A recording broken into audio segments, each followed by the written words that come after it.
Among the well-known luxury car brands, Maserati is one that stands in a unique and distinguished place. Perhaps you would know it from its trident logo, which symbolizes luxury, power, and majesty on a whole different level. Any car lover would definitely want to have a Maserati in his car collection, and after all, who wouldn't want a car whose engines are from Ferrari, and the leather from the interior is from a special type of Japanese cow raised in the mountains to never be bitten by any bugs due to the elevation. In today's video, we are going to take you back to 1914, when the first step for the Maserati Foundation was taken, and then come back all the way up to 2022 to give you a clear picture of how Maserati has grown into one of the leading luxury car brands today. So, make sure to watch the video till the end. And if you are new to the channel, make sure to subscribe to the channel and hit the bell icon, so you won't miss any future videos we upload. Getting back to the video, Maserati is one of the most prominent luxury automobile manufacturers today, but it has a long and illustrious history that starts with a humble family and a love of speed. The Maserati story begins in December 1914, when three brothers named Alfieri, Ettore, and Ernesto Maserati established the Officine Alfieri Maserati SA. At the onset of World War I, they started developing their own automobile designs. Spark plugs were their first breakthrough item. The trident that Neptune holds in Bologna's Piazza Maggiore served as inspiration for the Maserati logo. Mario Maserati, the fourth Maserati sibling, conceived of it in 1920. It was in 1926 that Alfieri, Ernesto, and Ettore collaborated on the development of the Tipo 26, Maserati's first really unique design. Borzacchini, a racing car driver, traveled 10 kilometers at almost 246 kilometers per hour in a Maserati in September 1929 to establish a new Class C world record. That record has been unbroken for over a decade. Up until the 1930s, Maseratis were marketed all over the globe as race cars, and the company also produced road vehicles with the same level of performance. As a result of his dedication to engine design, Carlo Maserati discovered a unique mineral that significantly increased the efficiency and longevity of internal combustion engines. After Alfieri's death in 1932, his younger brother Bindo Maserati became involved with the business. The three surviving brothers felt the firm needed a change after losing Alfieri, so they welcomed Italian businessman Adolfo Orsi, who purchased the company and relocated it to Modena.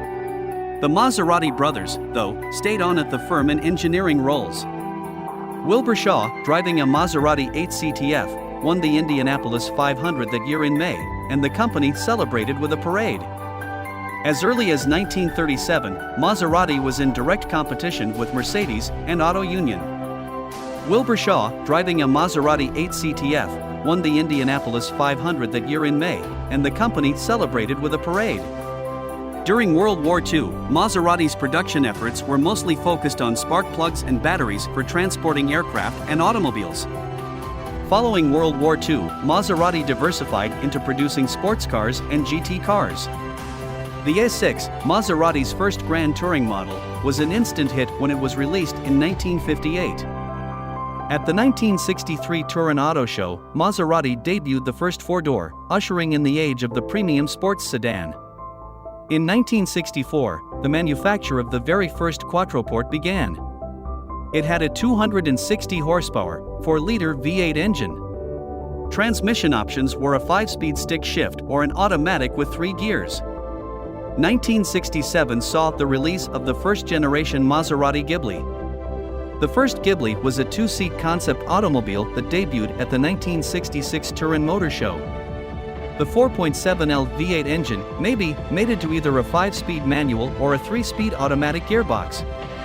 As a result of Fiat's acquisition of Maserati in 1993, the company's long-standing competitor Ferrari took over the administration of the Maserati brand.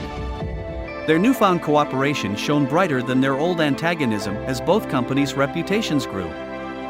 Maserati made a successful comeback to the American market in 2002, with the 2002 Spider, a convertible based on the 1998 3200 GT Coupe.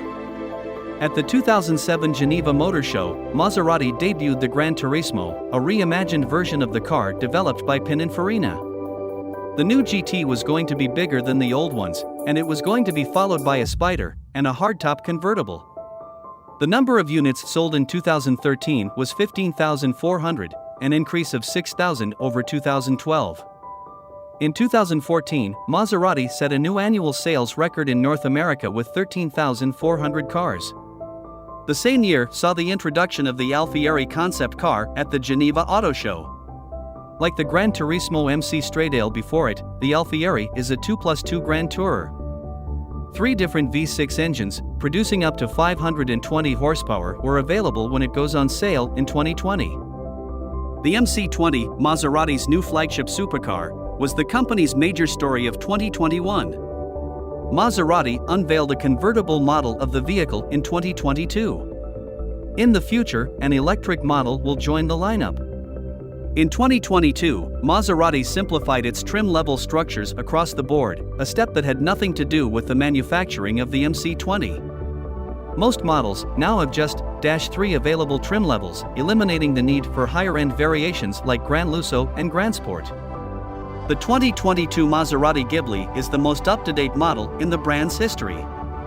Well guys, in this way, Maserati started with designing spark plugs and other engine components, and grew into a company recognized around the world with almost 10 cars and variants in its lineup. That's all for today's video guys. Which Maserati model is your favorite one? Tell us your views in the comments section. Thank you very much for taking the time to watch this video. See you in the next video. Until then, cheers!